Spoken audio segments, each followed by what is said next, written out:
If you're looking for an action-packed, vocal, tear-jerking entertainment news show, you've come to the right place. Ahead on this episode, we have a review of the new Captain America sequel from Jordan Bennett-Barnes, a roasting of a rapper by Brad Morrison, and the latest on some tragic entertainment events from Chauncey Baker. All this and more is heading your way because straight from the campus of Ball State University, The Real Deal starts now.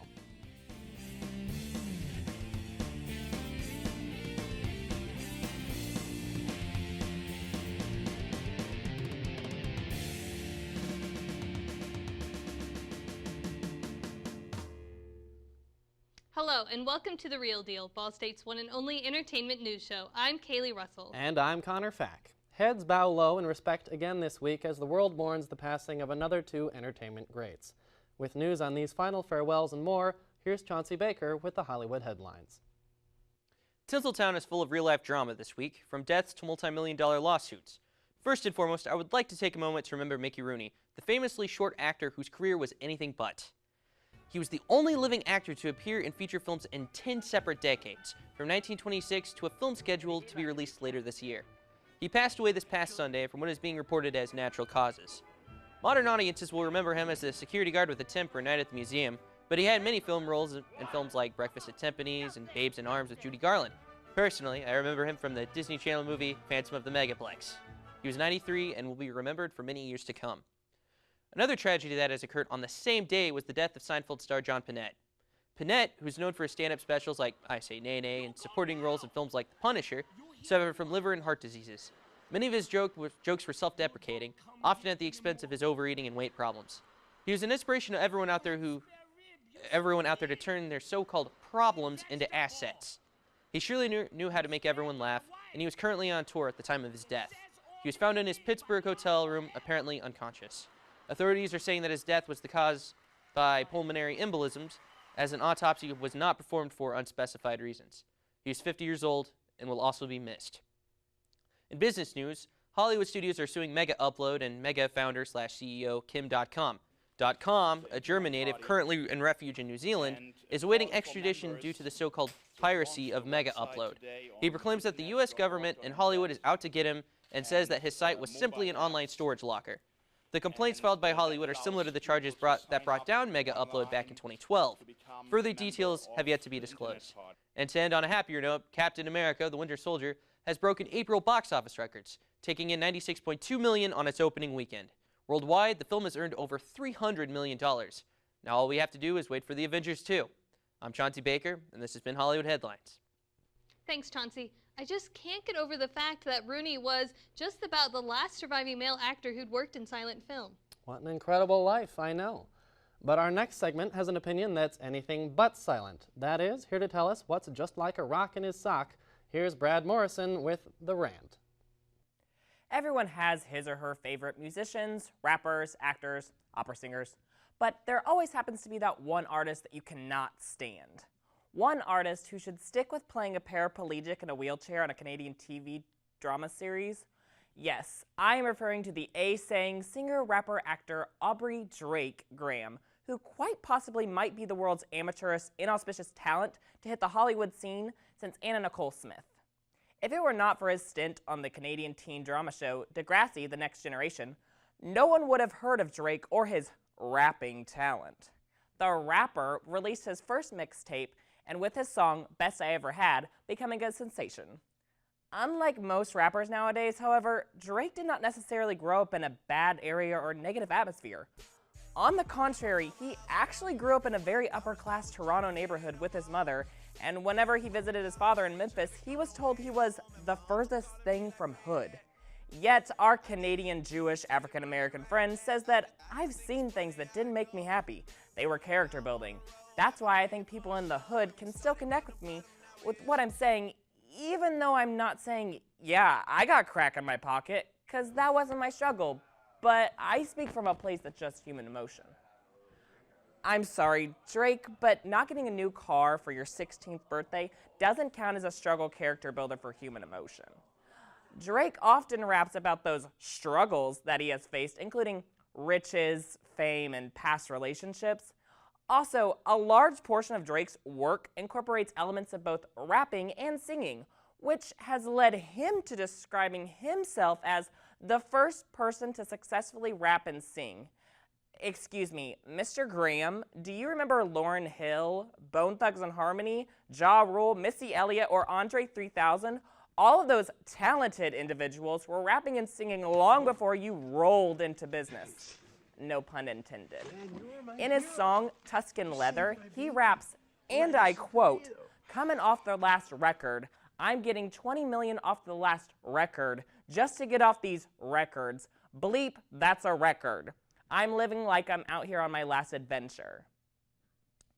That is the first 20 seconds of the song, and honestly, a huge red flag of the epitome of Drake's horrendous rapping ability.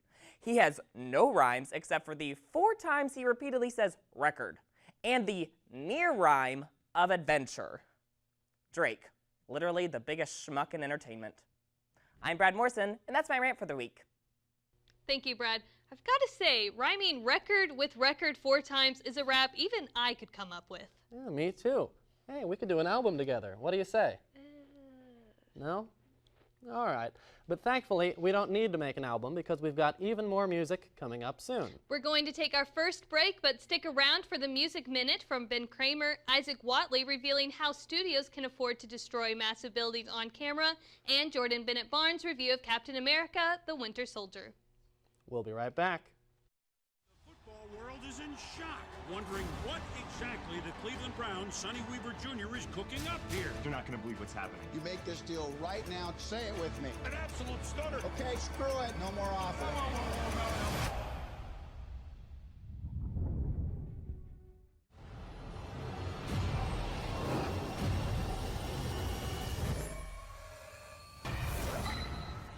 I've met my demons. And they have many.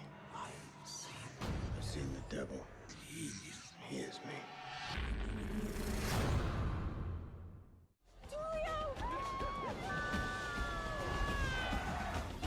Keep celebrating. I'll be pooping on your party promptly.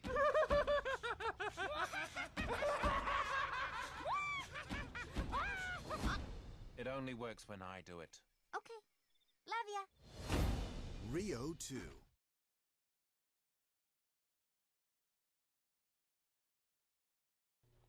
Hey there, welcome back. Of all the entertainment genres we cover here in The Real Deal, music is certainly the most pervasive and the easiest to lose track of. So here with the latest news on what's new and interesting on the charts is Ben Kramer with the Music Minute. Ben?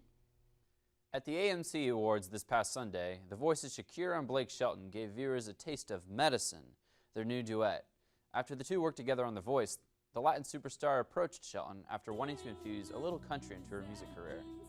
Medicine hit number 57 on the country airplay chart after the release of her self-titled album in late March, netting her first entry on a country chart.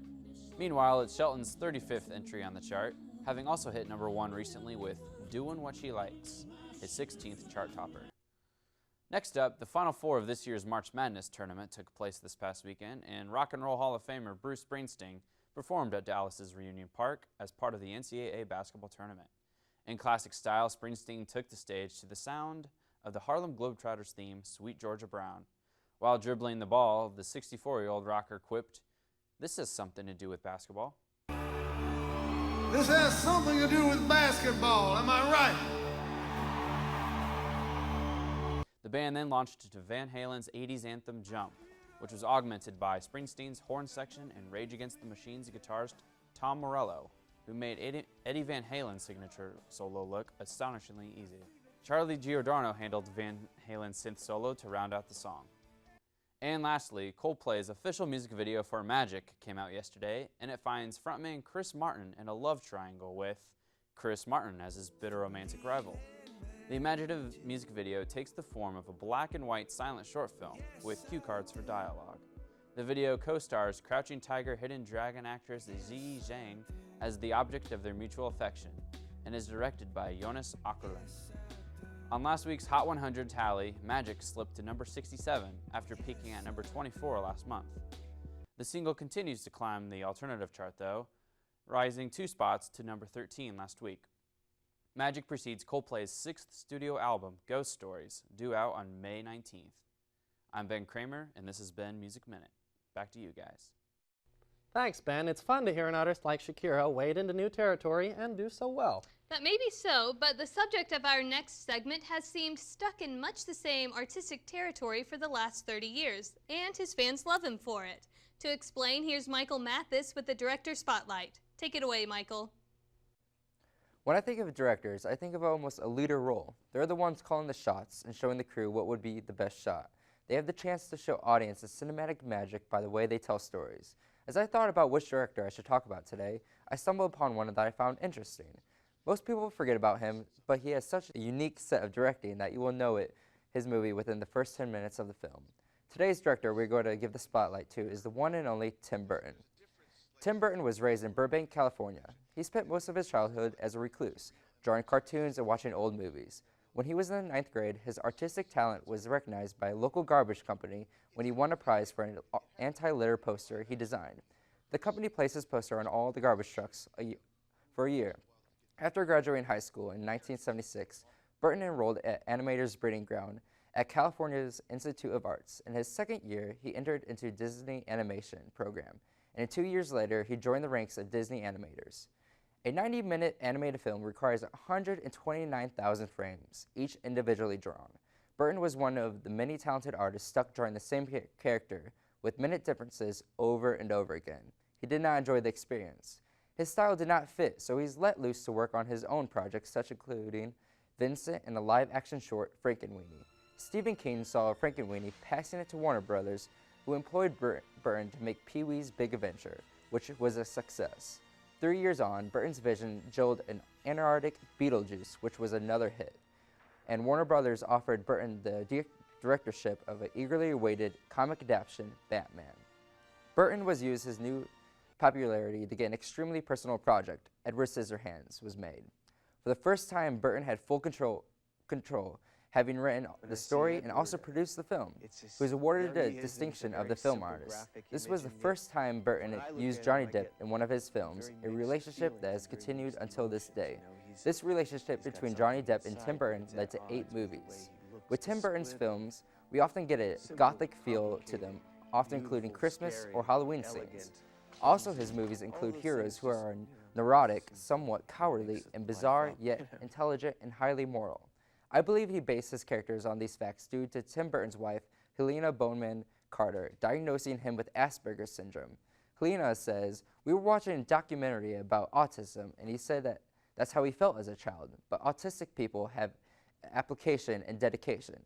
He has an amazing sense of humor and imagination and sees things as other people don't see." Overall, I believe Tim Burton is a great director. His work may seem very eerie at times, but I believe that gives his movies true character. I will end this segment with a quote by the man himself. "All these kinds of stories, whether it be Wizard of Oz or Alice in Wonderland, are an internal journey. I think that's a fairly universal concept. These characters represent things inside human psyche. I think that's what every child does. You try to work out problems as you go along. Same thing as an adult. Some people try to get therapy, some people get to make movies." I'm Michael Mathis, and this has been your Director Spotlight. Back to you guys. Thanks, Michael. Burton certainly has his own unique style, but you got to give him credit for paying attention to detail. And our next segment is all about paying attention to detail, only we have another break first. Stay tuned for that, as well as the new Captain America review and the final word from Kaylee and I, coming right up after this.